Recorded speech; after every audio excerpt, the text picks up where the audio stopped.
John, you're going to take that seat, or you want to? There's someone. Okay. Okay. David, do you want one of these, or we can move a chair back there if you prefer for the view? Yeah. What about this one? Yes.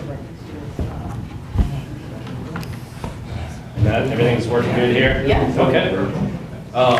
When you get the lights, okay. We need to dim them once you get started. No, everything's bright. Okay. Okay.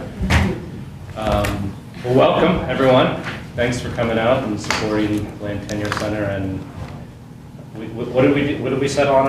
LASIX. I want to say LASIX. And thanks for coming out. This is the first of what will be 7 talks this semester. We did this series last fall as well, and had I think maybe a dozen talks, half a dozen films, pretty packed schedule. We've slimmed down a little bit and also made an adjustment to move from an afternoon talk to a lunchtime series. And I guess we didn't really emphasize that in the promotion, but next time you're allowed to bring your lunch and bring something to munch on. And other than Steve's unusually large orange there, I don't see anyone else eating, but please feel free for future events. The first 2 talks are co-sponsored by LASIS, and it looks like most of you here are a result of that partnership, so thank you for coming out and supporting us. The series as a whole sort of spans themes, disciplines, geography.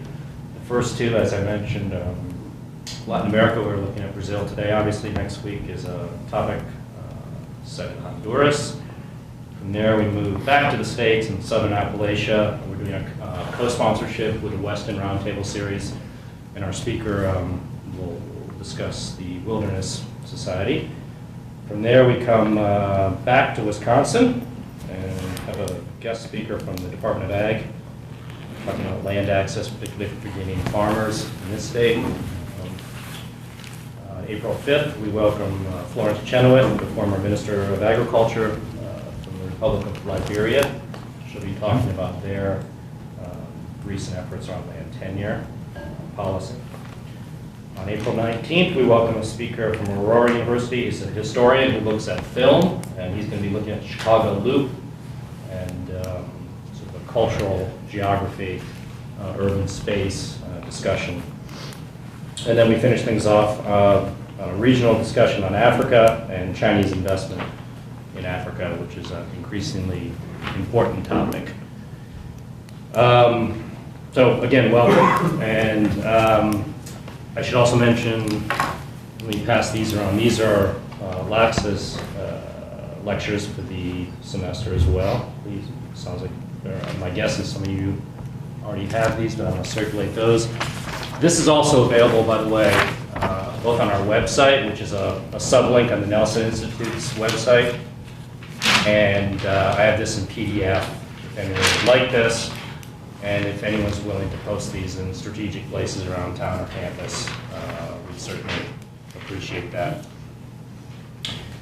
I first became aware of Lisa's work, I guess, about midway through last year, and was immediately interested not only for the land theme, the sort of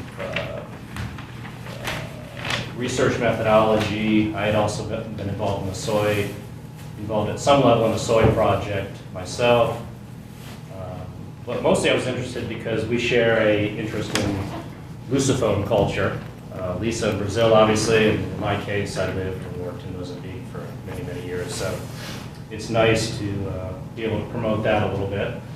I guess you'd say bom dia, I'd say bom dia, but other than that, we're kind of, dealing with some of the same things, right? We do our best. So I'm going to let Lisa tell you about her work. That's the very point. But I should mention briefly that she is a research associate with SAGE, Center for Sustainability in the Global Environment here at UW, part of the Nelson Institute, as is Land Tenure Center.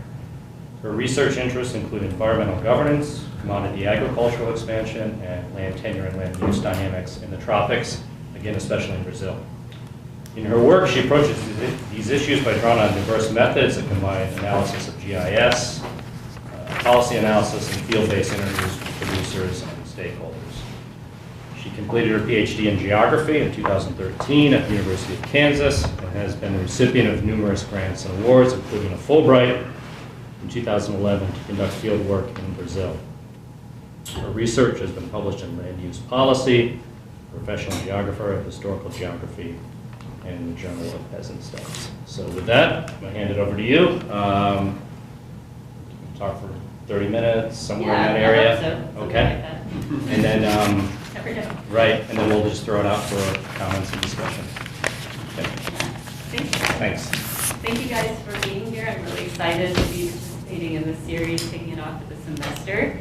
I just briefly want to request or pitch that you all consider next week's talk as well, who is a colleague of mine and Ian's from back in our days at the University of Kansas where I got my PhD. So his work's really awesome. So you guys won't regret it if you can see that. Brad did a great job of introducing me, and I just want to kind of introduce the lab that I work with as well, which is the Gibbs Land Use and Environment Lab over in Sage. Our group studies kind of a broad suite of forest protection policies, especially several that relate to large-scale commodity agriculture production in the Brazilian Amazon. And we're always trying to figure out about these policies. Do they work? If so, how? If not, why not? And so some themes about that are present in our work that are kind of more general relevance to other people's groups are about navigating through kind of muddy waters, about competing and changing incentives for the people that are affected by land use policies. And also a theme that you'll see come up in this talk a little bit that we're always dealing with is the imperfect availability of imperfect data. So today I'm going to talk to you guys a lot about a particular policy called the soy moratorium, which I'll explain a bit in a couple of slides. And I'm going to look at this policy from 3 different perspectives. So at first I'm going to talk about the context from which the policy emerged and kind of situate it briefly within this concept of governance, which I'll explain in a moment. And then I'm going to dive into trying to talk about the progress that we've made in understanding if this policy is in fact effective. And so we've looked at this from 2 different ways. First, we've looked at it from above using maps generated from satellite images of deforestation and soy expansion. And then we've also looked at it more recently from below by examining more closely the verification systems involved in the policy and the way that soy producers are actually interacting with the policy on a daily basis. Before I dive into all that, I'll just briefly bring everybody up to speed in case you're not into tropical forests the way we are, and say that it's not news that tropical forests and what happens to them are really important to all of this. But I'm going to go ahead and say that the stakes for this, for the future of forests are continually rising. And just recently, in December of 2015, at the United Nations Conference of Parties in Paris, the world finally recognized that officially and codified the preservation of forests into the world's plan for ensuring that we don't face disaster from unmitigated climate change. And then the importance of the Amazon in all of this is that it's the world's largest expanse of tropical forest. And that's really important because it's an enormous reservoir of carbon, which if it were to be cleared, it would be released into the atmosphere and be fairly devastating for all of us. And then 60% of the Amazon rainforest is located within Brazil's territory. So what Brazil does about forests is incredibly important. And besides the importance of the Amazon rainforest for carbon purposes, the rainforest is also an important reservoir of biodiversity, loads of endemic plants and animals. It's important for regional and probably global water cycling. Millions of people live in the Amazon and their livelihoods depend on the forests or on the areas surrounding the forests. And then it's an increasingly important site for food production of the calories that we're all going to require in the next 50 to 100 years around the world.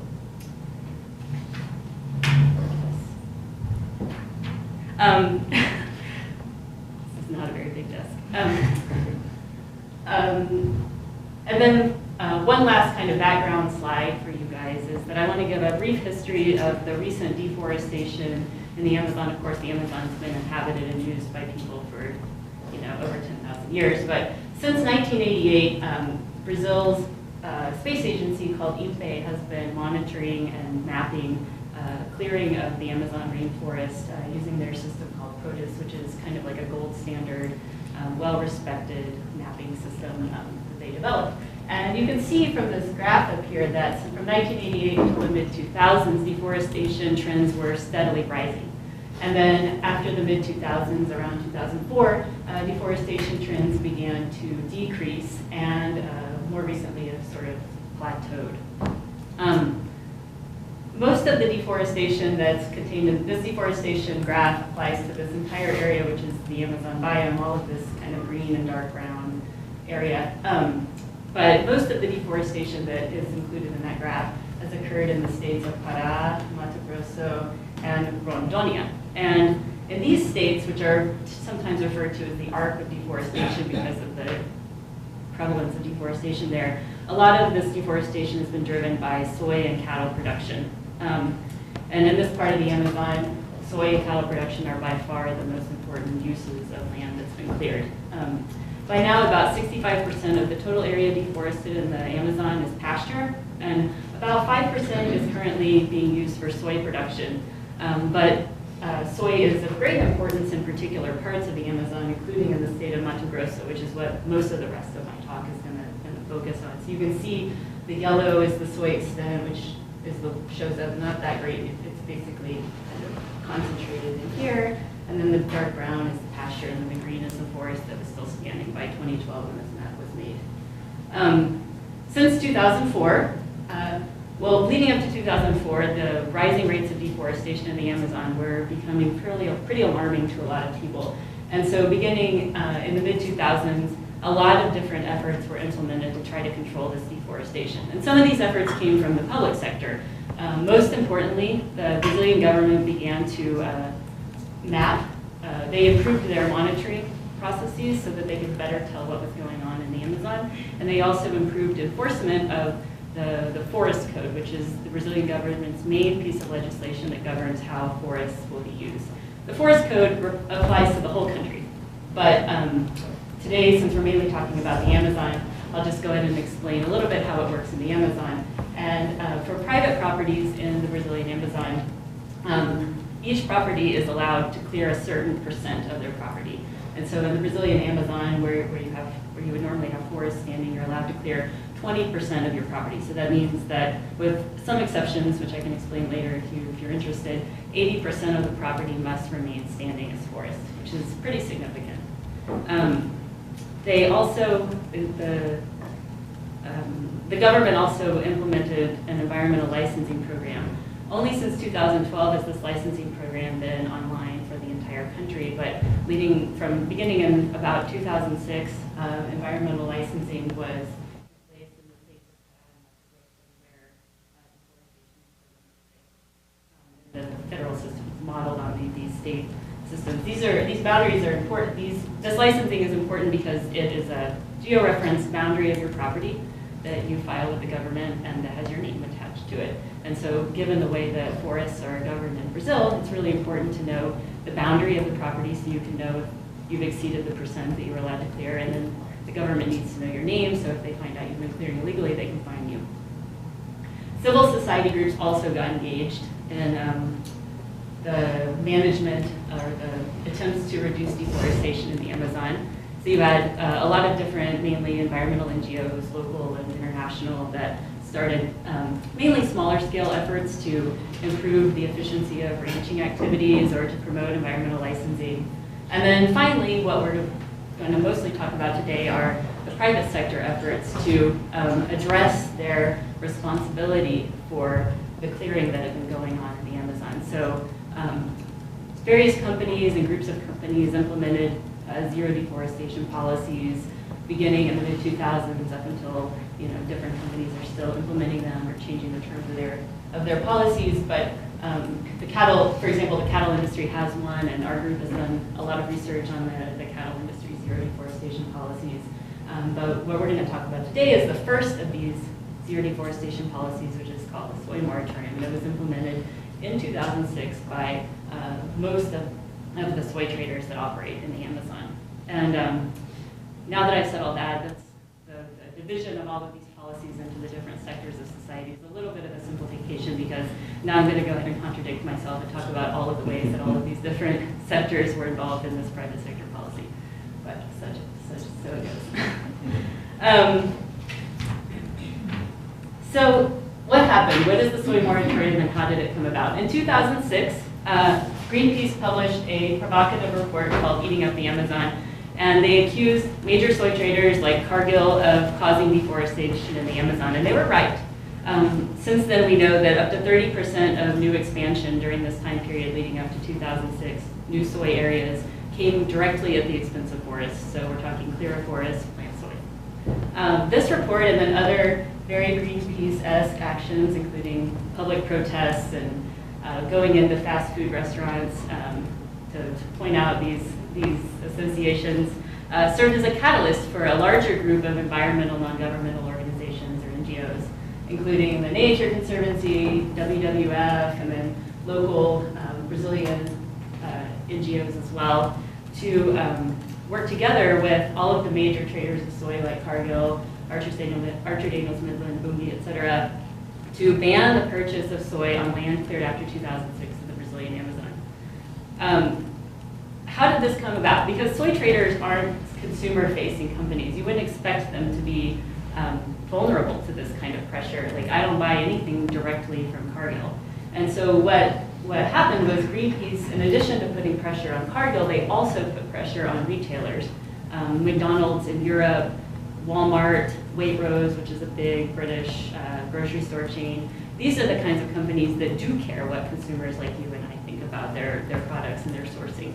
So the result of all of this was that retailers like McDonald's were worried about their reputational risks with consumers like us, and then the traders were worried about losing the business of these retailers over these risks to their reputations.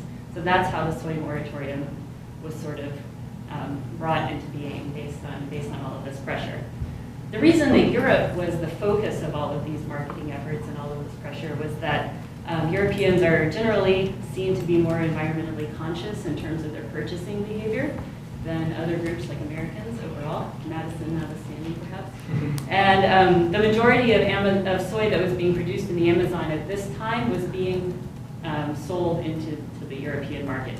Now that has changed, and actually China is the main trading partner with the Amazon and soy. So this strategy turned out to be really effective. In fact, Greenpeace has used the same strategy to catalyze changes in the beef sector and in the palm oil sector since then. So in 2006, all of this happened, and then within a couple of years, the Brazilian Space Agency joined the effort and agreed to conduct all of the monitoring that would be required to enforce this policy and to identify all the farms that had deforestation related to soy, and then to share the list with the traders to help them avoid purchasing from these farms. And so it's important to know that only deforestation followed by soy planting triggers a farm being placed on the blacklist. So if a soy trader or if a soy producer clears an area but doesn't plant soy on that area, then he's not going to be blacklisted. He only gets blacklisted if he plants soy on the cleared area. The soy moratorium has been renewed every year or two since, and it's currently set to expire in May of 2016. So that's why this is all why we sometimes refer to the soy moratorium in our work as an example of supply chain governance. This is a reference to the engagement of several parts of the supply chain in the policy, with the NGOs placing pressure on the retailers and the traders, and then the traders placing pressure on the producers to ensure that the desired behavior takes place. And to the concept of governance, which there's a load of literature about this, but loosely refers to situations in which there are non-state actors engaged in defining or helping to define the rules that other groups have to adhere by.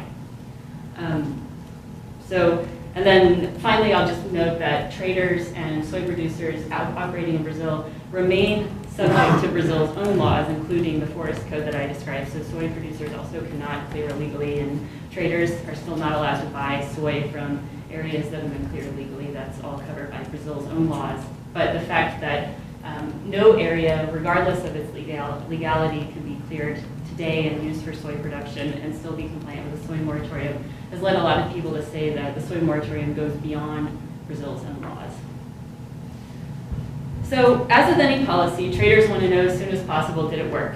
And so in my mind, there are basically two ways to think about the objectives of the soy moratorium and assess its successfulness. The first is whether or not traders actually cleaned up their supply chains and are successfully excluding any soy that's produced via a production pathway that involves deforestation. And to assess this criteria, we kind of have to rely on circumstantial evidence because there's no public traceability system involved in the soy moratorium. Traders say that sharing their supplier lists would threaten confidential business interests of their own and would threaten the confidentiality of producers. So there's that. But then, on the other hand, we're able to say something about this criteria because the traders that volunteered to participate in the moratorium altogether purchase about 90% of the soy that's produced in the Amazon. So they create a block where they have basically full control over the production chain that's coming out of the Amazon. And so in this way, they have the influence to spur producers to comply with the soy moratorium without risking much leakage of deforestation associated soy into other kind of parallel supply chains, which is a common problem with some of these commodity-specific deforestation policies. And then finally, the fact that the soy moratorium group, the traders, have partnered with really well-respected environmental NGOs and eventually with different agencies in the Brazilian government also lends a certain amount of credibility, even though third parties have a difficult time assessing whether or not the traders are truly excluding the soy from their non-compliant soy from their supply chain. This allows a little bit of credibility to say that, well, if they say they're doing it, you know, maybe they wouldn't be allowed to get away with it, with not doing it. A second criteria for success of the soy moratorium is whether or not the moratorium is actually limiting the expansion of soy onto areas associated with the soy moratorium. And we can get at this question with satellite images of soy maps and also deforestation on an annual basis. And so the idea behind the soy moratorium from this point of view was that if no one was buying soy associated with deforestation, the soy would not have any value any longer and people would stop deforesting to produce soy, and so they would save forests along with the traders' reputations. So in this way, the soy moratorium did appear to show rapid results.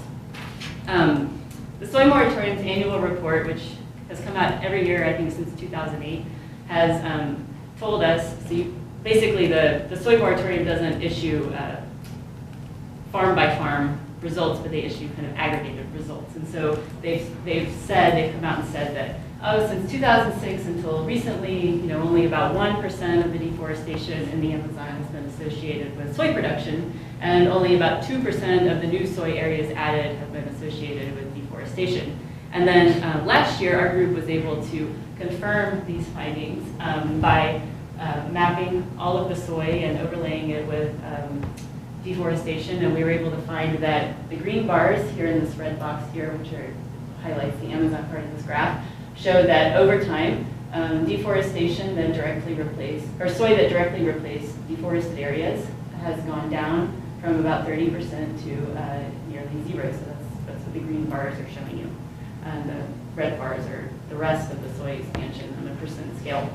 And then this isn't because there has been no new soy expansion. We were also able to show that with the black lines that each year new soy was added. So the black line is an area that is now soy that was never soy before. And this did not happen in other places outside of the Amazon where the soy moratorium doesn't apply, like the Cerrado, which is a whole other biome in the Amazon that's got this, or in Brazil that has a totally different set of policies that apply to it, but it's also a major source of soy production in Brazil. And it did not experience these same patterns. And so that's some circumstantial evidence that, okay, well, maybe the soy moratorium is working. If Amazon deforestation for soy stopped during the soy moratorium, but it continued elsewhere.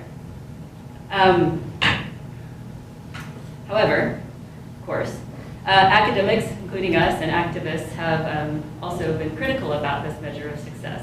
because there are basically two, I guess, challenges that you have to address if you're going to say that just because deforestation for soy declined during the soy moratorium, that the soy moratorium was successful. And the first of these challenges is the question of additionality.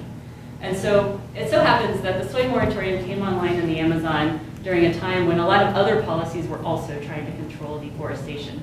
And many of these policies, most of these policies also applied to the soy producers. So how do we know that the reduction in deforestation for soy had anything to do with the soy moratorium? We explored this argument and we didn't find any evidence to support the fact that it was something besides the soy moratorium causing this pattern that we found. What we did was we overlaid annual maps of soy area, property boundaries that we downloaded from that environmental licensing system that I told you about in Mato Grosso, and then maps from the produce deforestation data. And we were able to look at the carved properties which are where soy is produced, so we call these soy properties. Those are the orange ones on the map. And we were able to find out that although 115 farms have been blacklisted for violating the soy moratorium, 5 times that number during the same time period deforested illegally, so they violated the forest code. So there's about 3,500 soy farms in the Amazon, just to give you guys kind of a sense. And so 115 violated the soy moratorium, and then about 600 violated the forest code during the period that the soy moratorium was in force. So this suggests to us that soy producers' behavior was likely truly affected by all of these different policies that were in place. But that the potential for market exclusion from traders is particularly motivating because soy production is the most profitable activity per hectare in the Amazon. And so it's hard to imagine if a soy producer is already clearing an area and he could plant soy on that area, why he wouldn't. All right. And then a second challenge that must be resolved to truly assess the effectiveness of the soy moratorium is this question of leakage of deforestation from the policy or indirect land use change, which I'm kind of going to use interchangeably here. So the idea is that even though the soy moratorium may have deterred direct deforestation, the main expansion pathway, which is just a way of saying the main kind of land on which soy tends to expand, is not actually forests, but it's cattle pastures. And so then the argument is that when soy replaces a cattle pasture, it's displacing that cattle to someplace else, which is likely resulting in deforestation somewhere else in the Amazon, even if it's really far away from the original soy property.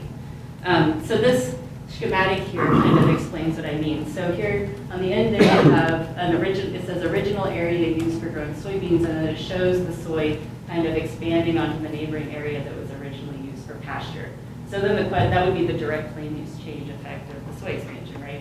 And so then the question is, what happens to those cattle? You know, did they go away? You know, maybe the producer retires, we don't know. Maybe the rancher retired, or maybe he took his profits from selling that property to the soy producer and he went somewhere else, maybe where the land is cheaper and he could buy a lot more land. And then maybe he bought some area that was already cleared, but more likely he probably bought some area that was not cleared because that would be the cheapest land that he could buy, and he cleared it. So in that way, people who talk about indirect land use change say that the soy production expanding onto the old pasture would be indirectly responsible for deforestation, even if that was pretty far away. That's the concept of indirect land use change or displacement. And it's true that before the soy moratorium, 60% of new soy areas did expand onto pasture, which we saw. And then following the soy moratorium, by design, 100% of new soy areas are expanding onto pasture because it's basically the only other kind of land in this region. It's pasture, forest, and soy areas. So if the soy can't expand on forested areas, it has to be expanding on pasture. So the question is, how much responsibility does that expansion have for deforestation taking place elsewhere? In this view, the soy moratorium would not only fail to correct for the main problem for forests of soy expansion, but it would exacerbate it. The problem is it's really hard to prove if soy is responsible for deforestation that's taking place really far away, even though this concept may ring true. But a lot of people have tried, and there have been some statistical models that have shown that soy is in fact responsible for a certain amount of deforestation. Cultural geography, urban space discussion. And then we finish things off on a regional discussion on Africa and Chinese investment in Africa, which is an increasingly important topic. So again, welcome. And I should also mention, let me pass these around. These are Lax's lectures for the semester as well. These sounds like, my guess is some of you already have these, but I'm going to circulate those. This is also available, by the way, both on our website, which is a sublink on the Nelson Institute's website, and I have this.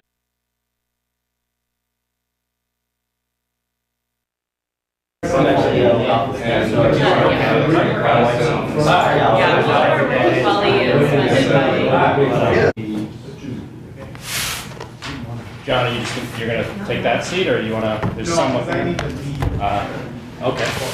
Okay. David, do you want one of these, or we can move a chair back there if you prefer for the view? What Here. about this one? Yes. And that everything's working good here. Yeah. Okay. When you get the lights, okay. We need to dim them once you get No, started. everything's bright. Okay. Okay. Well, welcome everyone. Thanks for coming out and supporting Land Tenure Center. And what did we do? What did we settle on? LASIX. I want to say LASIX. And thanks for coming out. This is the first of what will be 7 talks this semester. We did this series last fall as well, and had I think maybe a dozen talks, half a dozen films, pretty packed schedule. We've slimmed down a little bit and also made an adjustment to move from an afternoon talk to a lunchtime series. And I guess we didn't really emphasize that in the promotion, but next time you're allowed to bring your lunch and bring something to munch on. And other than Steve's unusually large orange there, I don't see anyone else eating, but please feel free for future events. The first 2 talks are co-sponsored by LASIS, and it looks like most of you here are a result of that partnership, so thank you for coming out and supporting us. The series as a whole sort of spans themes, disciplines, geography. The first 2, as I mentioned, Latin America, we're looking at Brazil today. Obviously, next week is a topic set in Honduras. From there, we move back to the States and Southern Appalachia. We're doing a co-sponsorship with the Weston Roundtable Series, and our speaker will discuss the Wilderness Society. From there, we come back to Wisconsin and have a guest speaker from the Department of Ag, talking about land access, particularly for beginning farmers in this state. April 5th, we welcome Florence Chenoweth, the former Minister of Agriculture, Republic of Liberia. She'll be talking about their recent efforts on land tenure policy. On April 19th, we welcome a speaker from Aurora University. He's a historian who looks at film, and he's going to be looking at the Chicago Loop